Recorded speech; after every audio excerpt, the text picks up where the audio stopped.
Have you ever heard unconditional love doesn't mean unconditional tolerance? So I think about this because for me, I give a lot of grace. And one thing I've noted in my past is that, again, with the multiple lessons I've learned in people and different dynamics, is that people mistake my unconditional love for unconditional tolerance and are often shocked, again, that I will leave them where they're at with whatever things they have to deal with. And people, in what I've learned is that people get offended, people feel rejected, feel betrayed, that I will not continue to allow myself to stay in the presence of their idiocies and follies that they choose to not work on. I think about this because, like, when it comes down to grace, it is so important to have grace for people, have grace for yourself, right? For me, I think about God and His grace for us, right? So we can pour out of an overflow of grace towards other people as well.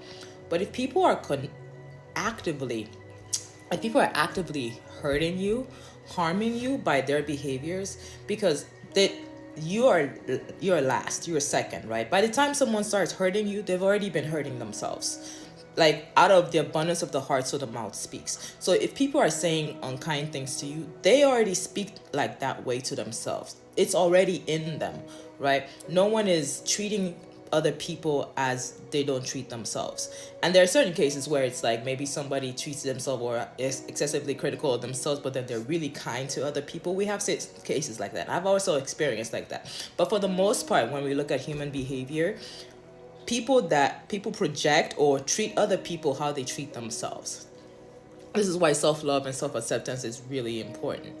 But when people are unwilling to be self-aware, unwilling to do their own self and healing work, unwilling to be accountable to themselves about the things that they do or the negative impact that they place, regardless of their intention, all of these things, and they're continuously harming themselves and harming others around them, it is a protective factor for me to remove myself. Why should I continuously allow myself to be burned just because you want me in your life? That literally doesn't make sense. That tells me, to me, if I've seen somebody being upset or feeling the betrayal or the abandonment, all these things that has nothing to do with me, when I have removed myself from their lives, I know they actually didn't care that much about me. No matter what they're telling themselves or telling other people, they didn't care that much about me.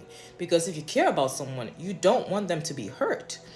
And if someone's behavior is actively harmful, why would you want to continue hurting them? You know what I mean? So to everyone who's seeing this, remember, unconditionally love does not mean unconditional tolerance.